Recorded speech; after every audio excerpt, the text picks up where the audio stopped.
Well, welcome, ladies and gentlemen, to the MetLife Super Review Roundtable, where we're looking at policy both before, during and after the election.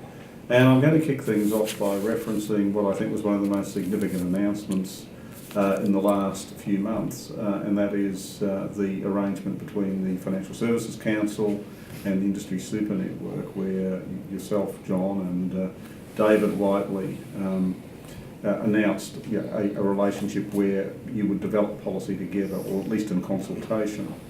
And that raised a few eyebrows, I must admit. So in the interests of all the things, I'm going to throw to Pauline Vamos to start, because I figure that ASPA has a view on this, as no doubt does AIST. So I think let's put it out there on the table and hear what you have to say, Pauline.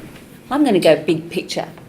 And when I think everybody around this table think about the setting of superannuation policy, we think of three things. One, it's got to be long term, so we can't shoot from the hip. Two, it must be collaborative. So across the industry, we do agree on more things than we don't, so it must be collaborative. But number three, which is something we've been saying for quite some time, is we just can't talk to ourselves.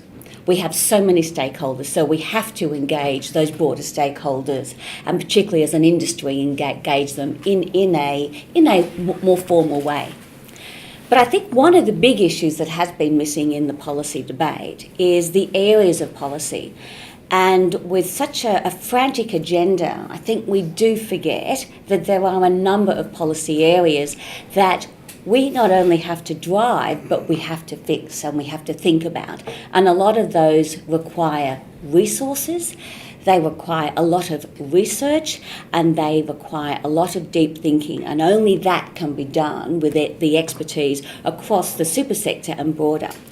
And where I want to take some of the discussion today is, to me, we all talk about the design of the system, evolving it so that it does meet the ageing population, and the fact that it does interact with other policy areas like healthcare and aged care and the banking system. We've got the operation of the system, and the interoperability of the system is one of the biggest issues we have at the moment in terms of SuperStream. We have the role of the pool in the economy. This is a big piece, particularly if we have a financial system review.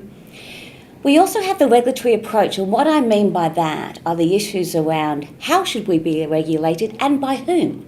We've got 4 regulators at the moment, way too many. There are gaps, there's overlaps, and we pay a lot in levies that we see really no visibility or transparency on. And then the last but by no means least is the consumer and employer experience.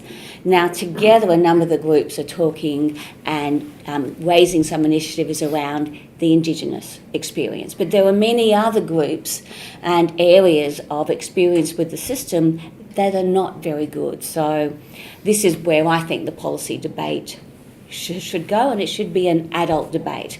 And it's not about big versus small, it's not about one association or the other, but superannuation is a big piece, and it must be collectively and collaboratively delivered.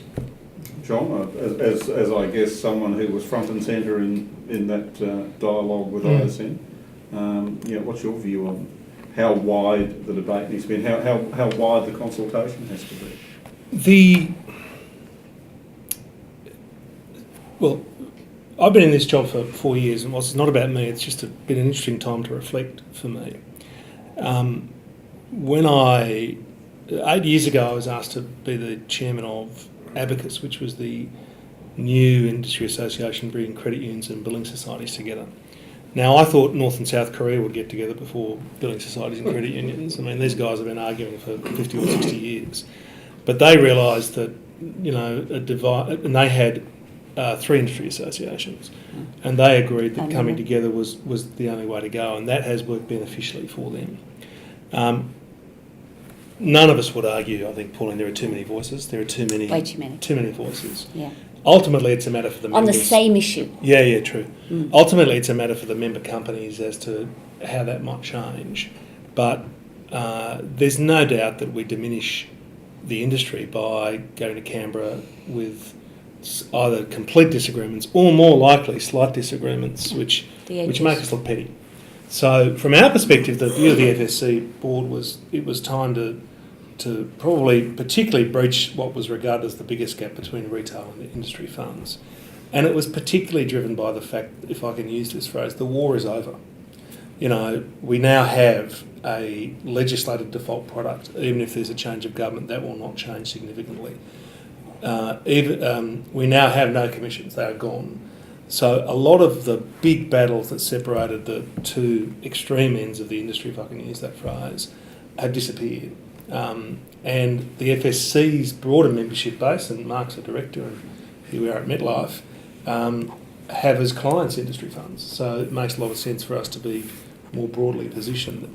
So I don't know what the industry association world's going to look like in a couple of years, but if it doesn't get more joined in whatever form you want to do that, I think we run a real risk, because Pauline has identified correctly there are some massive issues we can't afford to be bickering, we can't afford to be disagreeing over.